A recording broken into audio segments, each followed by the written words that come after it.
राधा रानी के संबंध में कुछ मैं विषय उठा रहा हूं जिसको हर व्यक्ति नहीं जानता।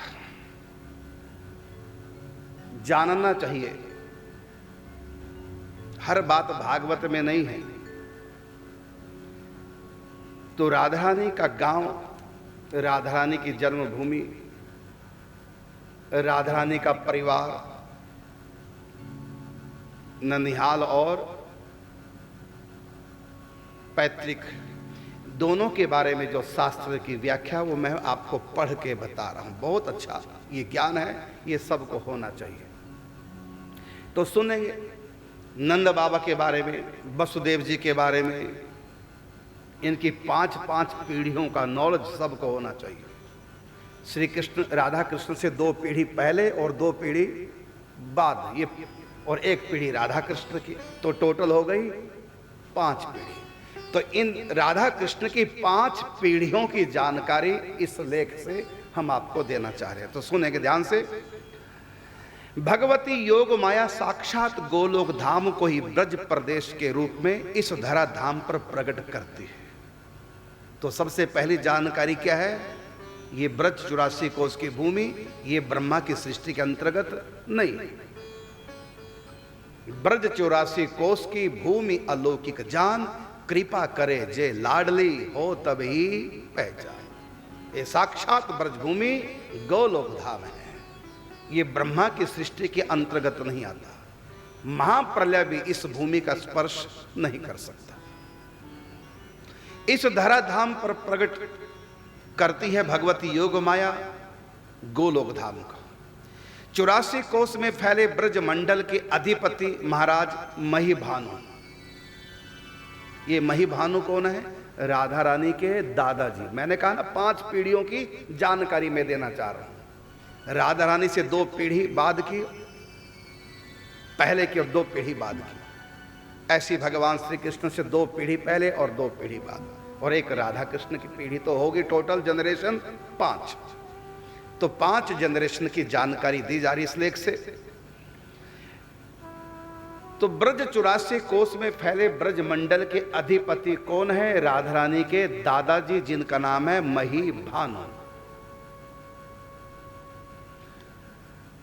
और बरसाना इनकी राजधानी थी। ये उसका उत्तर भी है।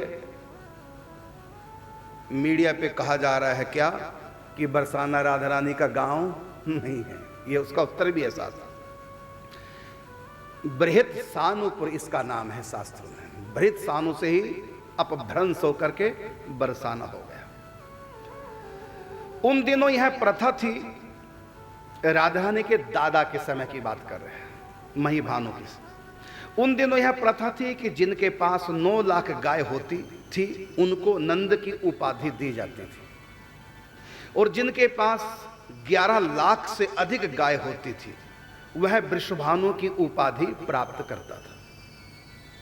नंद नाम नहीं है, नंद एक उपाधि है। जैसे प्रधानमंत्री व्यक्ति का नाम नहीं है, प्रधानमंत्री एक उपाधि है, ऐसे नंद और वृषभानु ये नाम नहीं है, ये उपाधि है।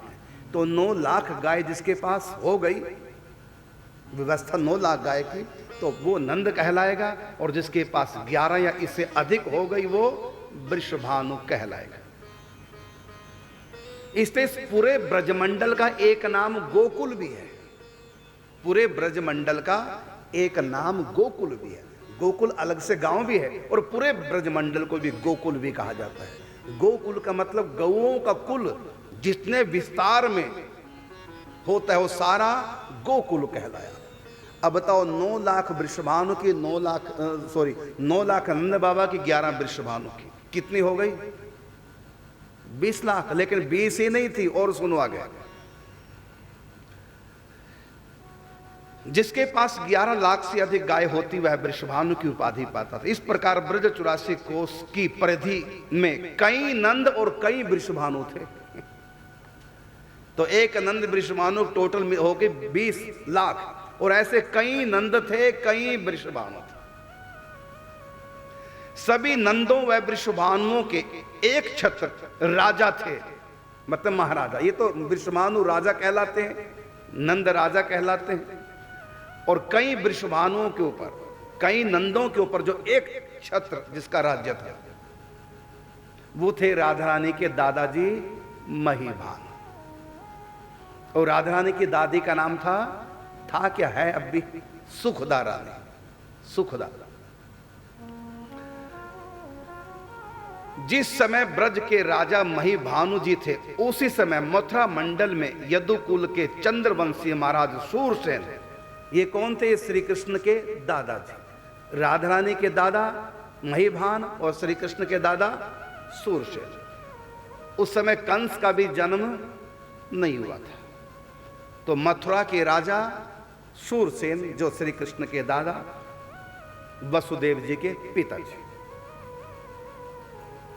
और सूरसेन के पिताजी देवमीढ़,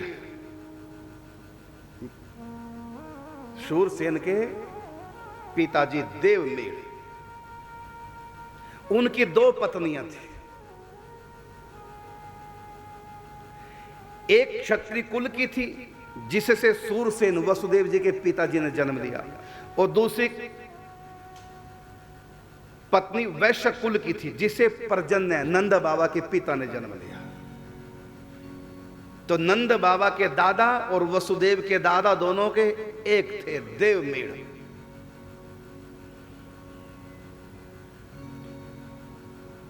सूरसेन के पुत्र वसुदेव जी और पर्जन्य के पुत्र नंद बाबा है।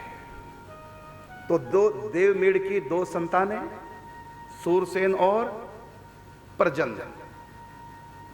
तो क्षत्राणी से हुए सूरसेन, और जो वैश्य जाति की कन्या थी उससे हुए पर्जन्य, फिर पर्जन्य से नंद बाबा, उधर सूरसेन से वसुदेव जी।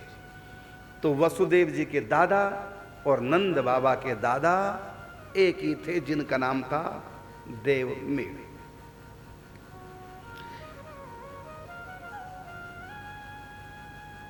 सूरसेन के पुत्र वसुदेव जी एवं पर्जन्य के पुत्र नंद बाबा हुए। नंद जी व वसुदेव जी दोनों के एक ही दादा देवमीढ़ जी थे। रिश्ते में दोनों भाई भाई थे, नंद बाबा और वसुदेव जी।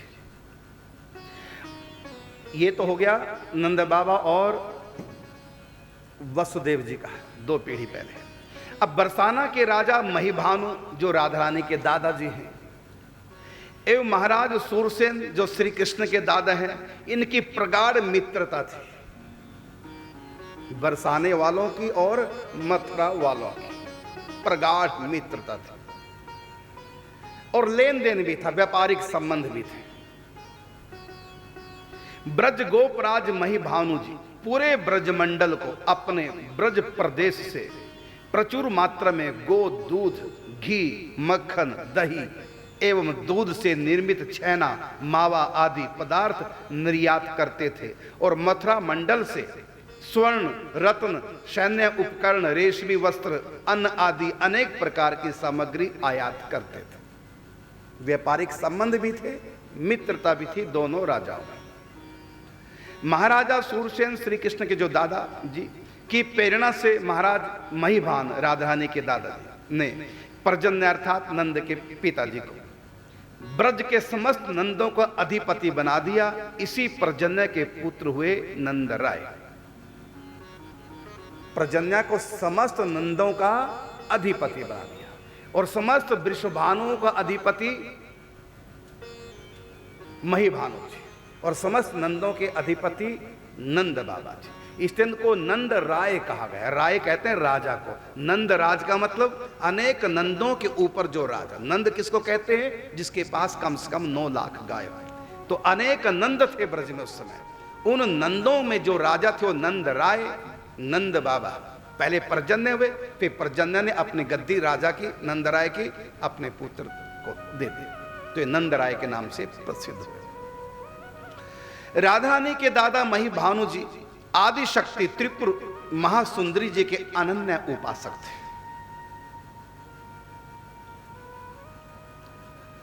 भगवती जी इनकी कुल देवी थी। महल में ही भगवती जी की सोने की प्रतिमा स्वयं सूर्य देव द्वारा स्थापित थी।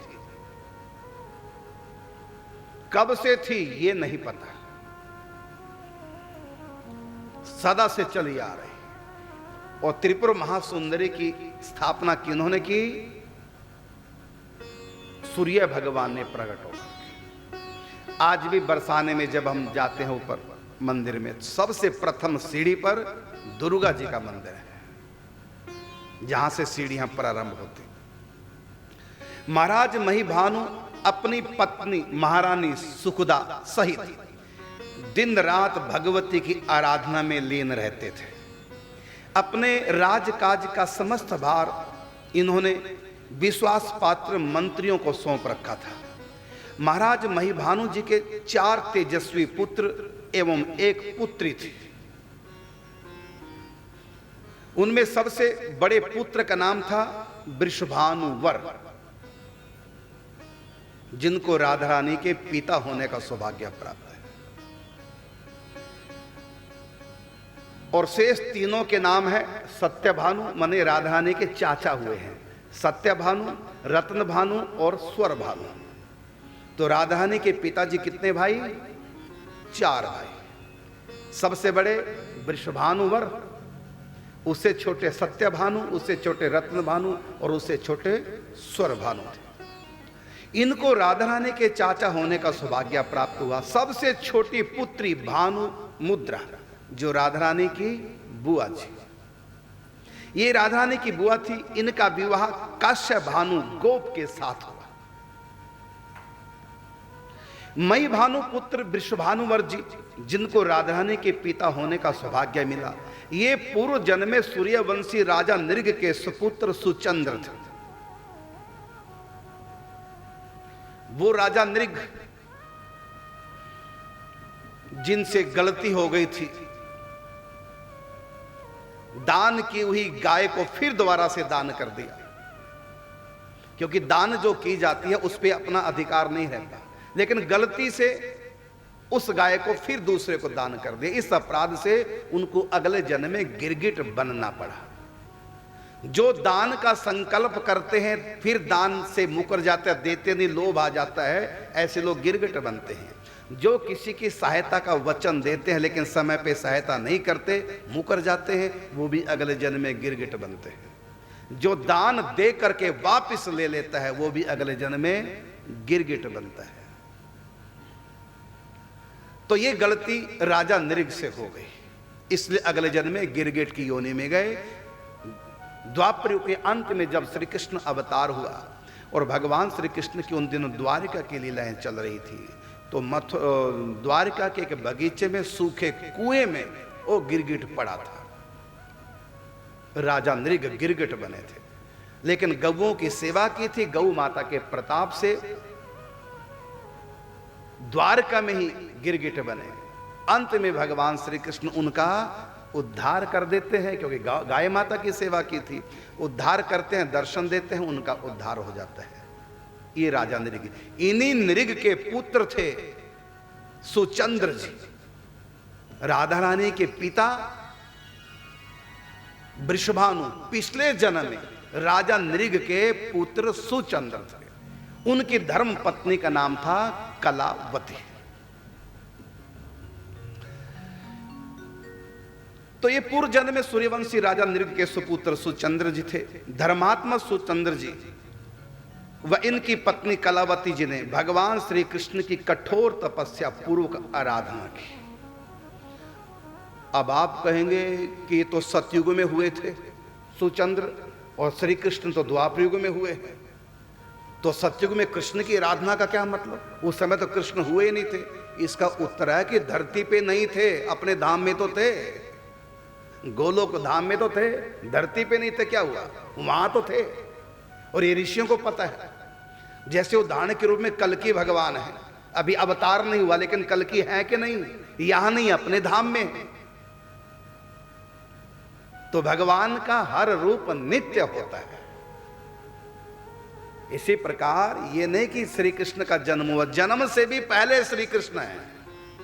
राधा रानी का जन्म नहीं, अवतार होता है, उतर के अपने धाम से नीचे आते हैं। और लीला करती हैं। तो राधा रानी का यही परिचय नहीं है जो अवतार काल में आई है। राधा रानी नित्य धाम में वहां से आती है इस धराधाम पर। तो इन्होंने सतयुग में श्री कृष्ण की आराधना की थी। दंपति पर भगवान श्री कृष्ण प्रसन्न हुए। इन्होंने श्री राधा रानी को ही अपनी पुत्री के रूप में प्राप्त करने की अभिलाषा व्यक्त की। गोलोक धाम की अधिष्ठात्री ईश्वरी सर्वेश्वरी श्री राधा रानी, उनके प्रति पुत्री भाव हो गया। हमारे घर में कन्या के रूप में आए। भगवान श्री कृष्ण ने उनको तथास्तु कहा एवं अगले जन्म में द्वापर युग में वृषभानु गोप के रूप में जन्म लेने पर इस अभिलाषा की पूर्ति होने का वर दिया। इनकी पत्नी कलावती ही कीर्ति रानी राधा रानी की माता के रूप में राधा रानी की माता होगी। पूर्व काल में अर्यमा नाम के पितरों के राजा की 3 मानसिक कन्याओं ने भगवती त्रिपुर सुंदरी की आराधना की। अर्यमा कौन है तो बता देते हैं। पितृलोक को तो जानते हैं ना, पितृलोक होता है, पितृलोक के जो राजा है उसका नाम अर्यमा। जैसे स्वर्ग के राजा कौन है? इंद्र। नरक संयमनीपुरी के राजा कौन है? धर्मराज। इसी प्रकार पितरों का जो स्थान है, लोक है पितृलोक, उसके राजा हैं अर्यमा। बल्कि जब यमराज को श्राप लगा जाओ तो मृत्युलोक में, तो उनको मृत्युलोक में आना पड़ा धर्मराज को युधिष्ठिर के रूप में। तो धर्मराज की गद्दी तब तक किसने संभाली? क्योंकि मरने के बाद धर्मराज की सभा में जाते हैं, तो धर्मराज तो युधिष्ठिर के रूप में आ गया। तो क्या उन दिनों मर के कोई धर्मराज क्या नहीं जाता था? क्या बंद कर दिया गया था? नहीं, उस समय अर्यमा ने 2-2 पद संभाले। जैसे एक मंत्री 2-2 पद संभालता है, इसी प्रकार अर्यमा ने उस समय 2-2 पद संभाले। वो पितरेश्वर भी थे और उस समय संयमनीपुरी के राजा भी थे। जब तक कोई युधिष्ठिर इस धरती पर है, क्योंकि धर्मराज के अवतार थे, तब तक धर्मराज की गद्दी पर अर्यमा रहे। वो व्यक्ति के कर्मों का लेखा जोखा हिसाब किताब करते थे और निश्चित करते थे इसको नरक में कितने वर्ष तक, स्वर्ग में कितने वर्ष तक ले जाना। तो अर्यमा ने उस समय 2 गद्दियों को संभाला। तो ये अर्यमा कौन है? ये पितृलोक के राजा है। अब इनकी 3 कन्या थी, मानसिक कन्या, क्योंकि वहां गर्भ धारण नहीं करते पितृलोक में। ना वहां कोई जन्मता है ना वहां कोई मरता है। पितृलोक में विवाह शादियां भी नहीं। ये तो मृत्युलोक का रूल है यहाँ का, विवाह शादी जन्म मरण। लेकिन अर्यमा पितृलोक में ऐसा नहीं होता। इसलिए वहां इनकी 3 जो कन्या थी वो कोई मैथुनी सृष्टि नहीं थी, वो थी संकल्प सृष्टि, मानसिक कन्या।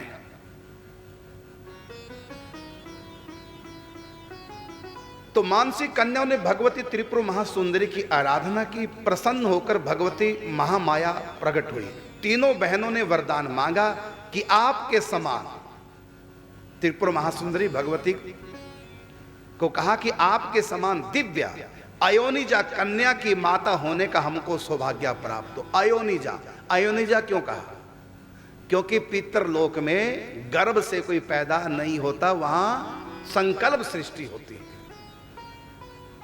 तो कहा आप हमारी पुत्री, आपके समान हमारी पुत्री। भगवती के समान तो सृष्टि में कोई है ही नहीं।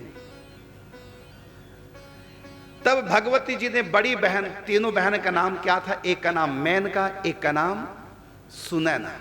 मैना, सुनैना और कलावती। तो इन तीनों को कहा, तो मैना को कहा समय आने पर तुम्हारा विवाह हिमालय से होगा।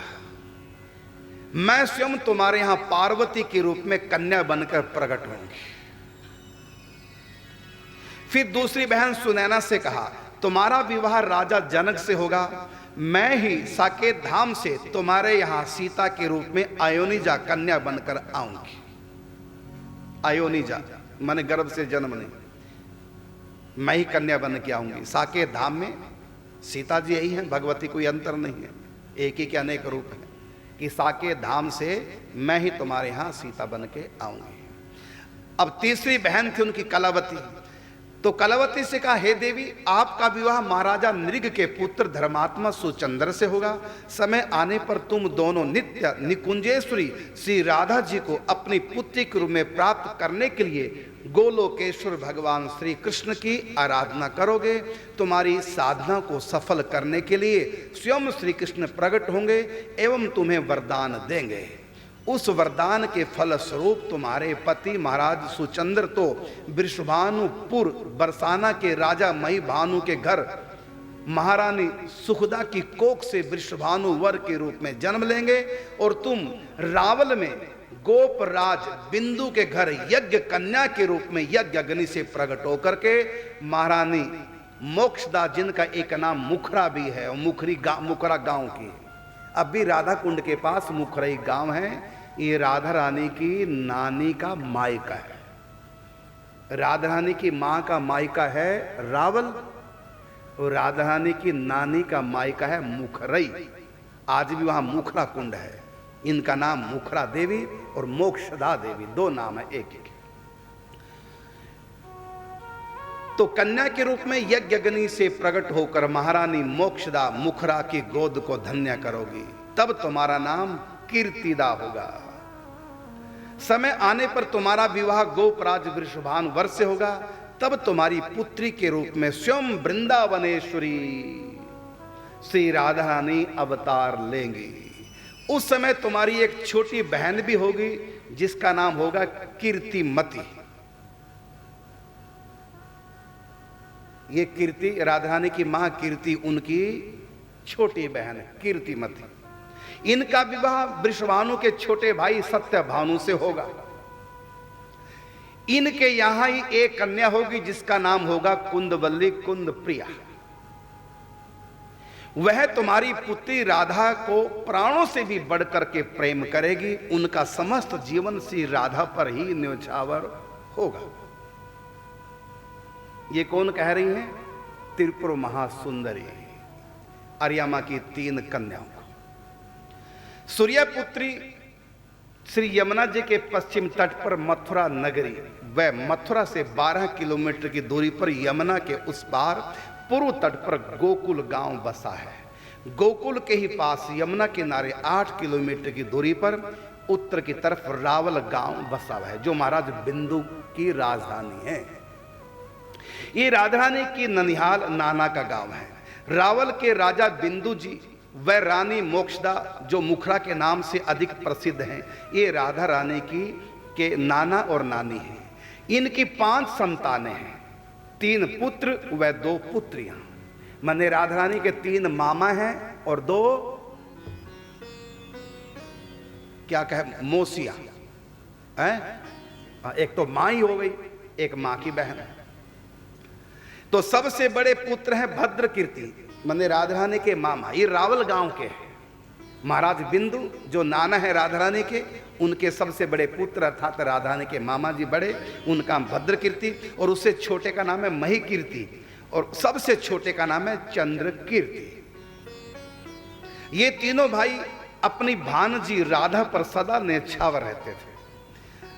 और छोटे राधा रानी के सबसे छोटे मामा भद्र कीर्ति तो अपने पिता महाराज बिंदु जी के साथ राजकाज संभालने में संलग्न रहते थे।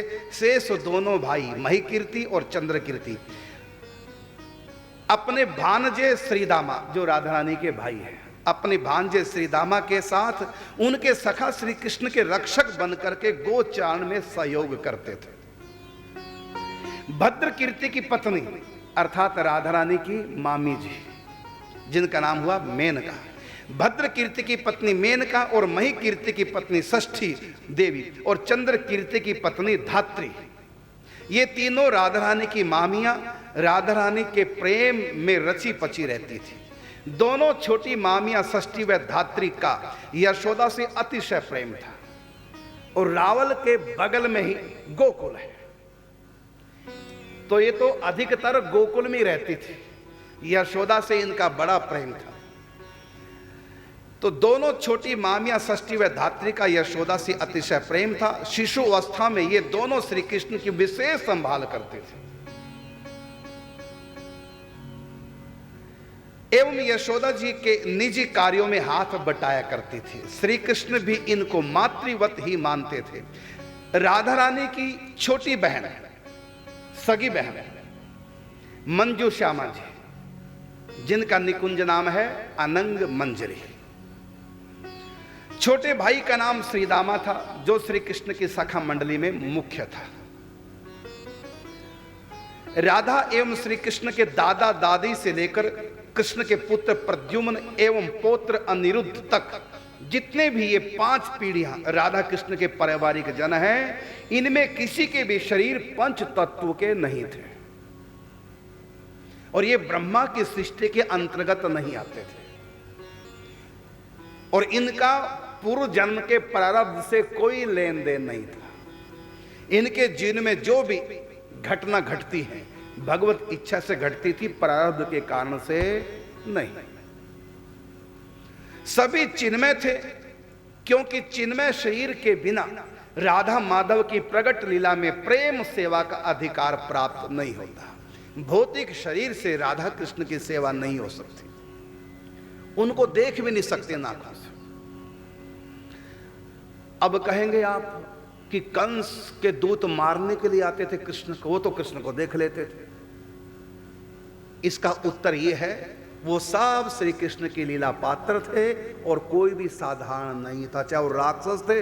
इनका पूर्व जन्म देखो राक्षसों का, इन्होंने जो राक्षस तन पाया है कोई गलती हो गई थी, लेकिन और संतों का श्राप था और अंत में संतों ने कृपा की है इन राक्षसों के ऊपर कि तुम राक्षस तो बनोगे जो गलती की है, लेकिन हमारा आशीर्वाद है तुम कृष्ण के हाथों मरोगे और अपना उद्धार कर लोगे। तो उनके पीछे, राक्षसों के पीछे किसका हाथ था? संत कृपा।